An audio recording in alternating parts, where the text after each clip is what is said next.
a little bit of a jump going from the reward system to the cerebellum, but the reason I did it is because the cerebellum will be in charge of the last kind of learning I want to review with you. So here's the cerebellum, the base of the brain. The cerebellum has a major role in movement, specifically balance, coordination,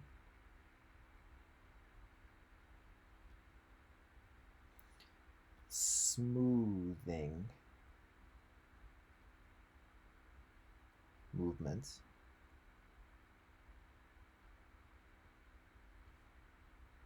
things of this nature. If you've ever seen Cops or any show like that, and they pull someone over suspecting them of being drunk on alcohol, they will give them the field sobriety test. Everything in the field sobriety test, except for one, no, even that one, all of the tests are a test of the cerebellum. Alcohol very quickly disrupts the work of the cerebellum. So, what do you have trouble with? Balance, coordination, and smooth motor pursuit. Walk a straight line. It ain't gonna happen. Whoa. Stand on one leg.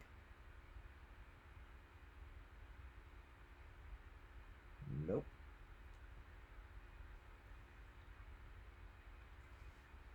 Touch your thumb to your pinky, then to your ring finger, then the middle finger, then the index finger, then middle, ring, pinky, ring, middle, index, middle, ring, pinky. Can you do that quickly? 1, 2, 3, 4, 4, 3, 2, 1, 1, 2, 3, 4, 4, 3, 2, 1. Well, if you're having a glass of wine while you're watching this, you certainly can't, but otherwise, you should be good to go. What I put here is just two examples of a massive cerebellar stroke and a tiny one. What injury to the cerebellum will do, unfortunately, is cause a permanent state like this. So these folks, their balance is poor, they have slurred speech, uncoordinated, just like someone who was drunk, but this is permanent. And I just want to show you a very massive, obvious, debilitating stroke, and this one, which can have unpredictable consequences, but certainly you would predict not as bad as this patient. The cerebellum is also necessary for classical conditioning. Let me clear this. So, classical conditioning, we know from Pavlov, right? Now, if you don't know about classical conditioning, again, just like with instrumental conditioning, go back and review. Key terms are unconditioned stimulus, unconditioned response, conditioned stimulus, and conditioned response. Unconditioned things are natural. Conditioned things are experimentally induced.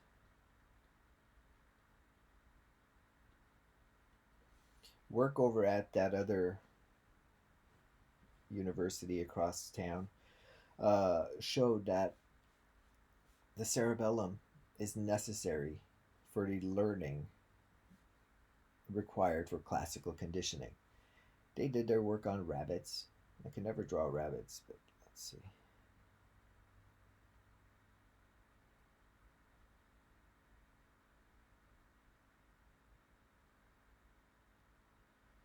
What they did is they glued. Whoa, let's make them smile. There you go. Okay, they glued a tube next to the rabbit's eye and they gave a puff of air. And when you give a puff of air, the rabbit will blink.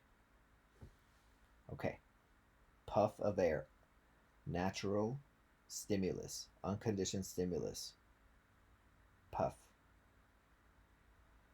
Unconditioned response, blink. 2, puff. All right. Then they said, okay, we're going to, let's say they use a light. We're going to shine a light every time we administered a puff. The light is the experimental stimulus. They do this for a while, and then they take away the tube, just flash the light, and the animal blinks. So, conditioned response, the new response that they have learned to this new stimulus, is blink to light. Rabbits can do this very easily. But if you damage the cerebellum, you selectively damage this. Very important. This response is okay. Why is that important? Because you have to show that the rabbits can still blink. Right? If you knocked out their ability to learn to a new stimulus and their ability to blink to a puff, maybe you just knocked out their general blink circuitry, right? So very important. You have to show this is still okay. And they did. And showed that the cerebellum is necessary. But I would say likely not sufficient.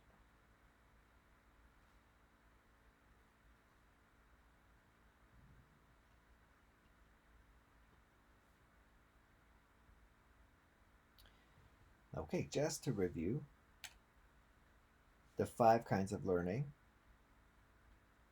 episodic, this is the hippocampus; spatial, navigation, this is the hippocampus; implicit, this is what? Basal ganglia; instrumental, conditioning, this was the reward system;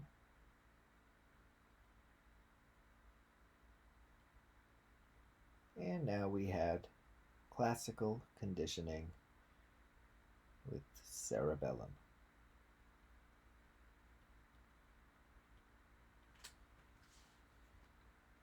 Great.